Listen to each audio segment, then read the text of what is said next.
Hello everyone and welcome back to another Jira Cloud Automation tutorial. In today's video, we're going to solve a very common problem that many Jira administrators encounter. Now, suppose you have a custom field containing important information. Maybe it's a hardware category or some product name or any other custom value. Now, you want that value to automatically become a Jira label. Now, that sounds simple, right? Well, there's one small problem. If you use the normal edit issue action, Jira replaces the existing labels instead of adding a new one. Now that means every time your automation runs, your old labels disappear. Now today we'll learn how to solve that problem using advanced JSON and smart values, allowing us to append new labels while preserving every existing label. By the end of this video, you'll know how to dynamically update labels without losing any data. So let's get started. Now, before building the automation, let's understand the business scenario behind this. So imagine your support team creates a bug. Along with the normal issue details, they also select a hardware or some software cascading select list. Now later, you want these hardware names to become labels automatically. Why? Because labels make searching and reporting much easier. So instead of searching custom fields every time, you can simply search using labels is equal to something like MacBook or Dell or any other thing like that. Now, however, if the issue already contained labels like urgent or backend or admin, and your automation simply edits the labels fields, those existing labels will disappear and only the new label will be left remaining. Now, that's obviously not what we want to do. Instead, we want to add a new label while keeping every existing one. So let's build the automation which will do exactly that for us.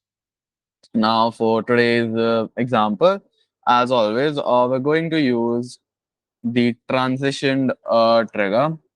And the status that we're choosing is done because we want the labels to represent to be added in whenever a field or work item is completely been worked on. You will also use triggers like issue updated or issue created or something like that. It depends on your own workflow. Now, once the trigger is ready, let's just hop on to adding in our action here. Now, the action we're going to use is called edit issues, not use agent. It's called edit issue. Oh man, not use agent. Edit work item. All right. So normally you might think that you can simply edit the labels field inside of these inside of this action. But unfortunately, that is not going to be enough. If we type some smart value here, or if we choose a pre-existing label here, Jira replaces every existing label inside instead of just adding your label into it. Now, that is definitely not ideal. So instead, we'll use one of the most powerful features inside Jira, which is this additional fields section. Now, this allows us to write JSON directly into our file. Now, why do we need JSON exactly? Just to update labels? The answer is quite simple. So labels are not stored as plain text. They are stored as a list. Imagine an issue already has these labels that are your backend, your urgent, or some admin label, and Jira stores these particular labels internally as an array. If we want to preserve that list, we first need to copy every existing label, then append our new label into that list. And that's exactly what advanced JSON lets us do. So let's start by writing a JSON. I've already stored this JSON so that I don't take up time of the video. I'll simply copy this text that I've pre-written and boom. No, I'll have to copy and paste it instead of here. All right, now I'll explain everything simply. So first our JSON goes into our fields because we're editing our fields. Then it goes to labels because of course we're editing our labels. Then it copies every label inside of our labels fields so that none of those labels is left behind or edited out. This particular section, the smart value, represents your current label inside the whole loop. Then our JSON adds in our custom field label. Now I'll explain this custom field label quite quickly. So first of all, it is issues.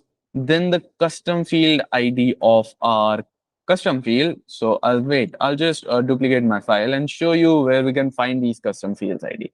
So inside of your space settings, discard changes. Inside of your space settings, you can just go to your fields, and right now we want our category field. This is a custom cascading select list field, and the custom field ID is also present here, which is this. So we just copy this custom field ID and we use it here inside of our JSON. Now using the custom field ID instead of your field name just makes your automation more precise, and also it's basically just more precise, and it won't miss the mark, of course. Now that our JSON is ready, we just hit next, and yep, we're good to go now.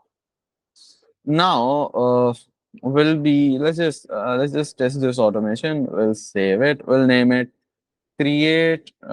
Wait, add, not create. Add label when done. All right, we'll turn on the flow, and that's it. Now, for now, our JSON is not validated because we can't validate your smart value until the flow runs. Check the audit log after the flow runs to ensure it was successful. All right, it doesn't really matter. We can just see if there is an error after we have run this automation. So we are going to create a task. Let's run that. Let the summary be something like hardware update. Hardware update. The description is something something. Now, the main part of our whole work item is this. We're going to choose hardware. Then we can choose either laptop or phone, or we can also add in hardware, let's say Mac. Okay, my bad. Oh, we have to add in your hardware, not from here, but we have to choose it somewhere else.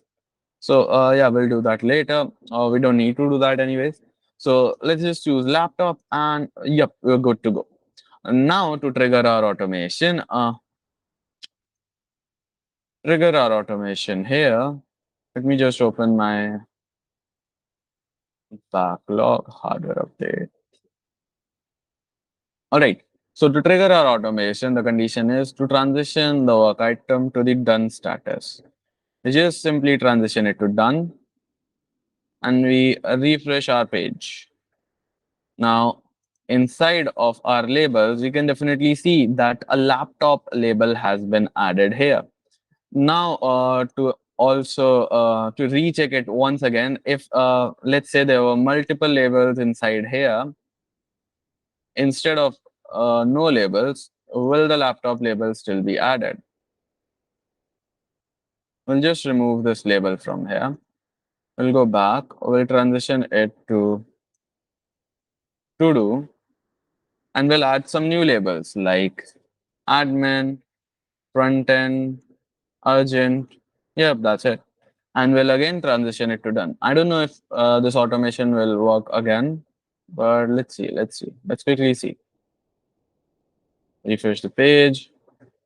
And boom, we can see that all of our labels were preserved, and our laptop, which is our children value here inside the cascading select list, was also added inside our labels. And if we go here inside the audit log, we can also definitely see that it was successful, everything worked fine, and everything was added in perfectly fine. All right. So now let's let's look at some best practices that we should keep in mind. So whenever we are updating labels, one of the few best practices are that you should never overwrite existing labels unless that's your intention. You should always preserve the existing list before adding new labels. You should use smart values whenever possible instead of hard coded text because that just makes your automation more dynamic. You should test your JSON carefully using the audit log. And if your automation isn't behaving as expected, the audit log is always your best debugging tool. Now, although this automation looks simple, it introduces two very important Jira concepts. The first is advanced JSON, and the second is iterating over collections using your smart values. Now, once you understand these concepts, you can apply the exact same approach to many other list-based fields inside of Jira, which will just make your automation much more powerful than what the standard UI allows. All right, and that's it for today's Jira tutorial. Today we learned how to automatically update Jira labels using a custom field. We preserved existing labels without overwriting them, used as advanced JSON inside the edit issue action, and leverage smart values to work with list-based fields. Now, this is a great example of how advanced JSON allows us to go beyond the standard automation interface and build much more flexible automation rules. Now, I hope you found this tutorial helpful and learned something new from this. So, if you enjoyed the video, don't forget to check out the rest of this Jira Cloud Automation series, where we cover web hooks and smart values and advanced JSON, DevOps integrations, branch rules, and many more real-world automation examples. Now, if you like the content, please consider liking and sharing it with someone else who you think would also like our content. If you're new to our channel, please consider subscribing and hit that bell icon so that you're always informed about all our latest updates and uploads. If you're looking for any Forge apps, feel free to go to our description down below and surf through our marketplace to get whatever app fits your preference and requirements. All right, so that's it for the video. We'll hope to see you in the next one. Till then, thank you and bye bye.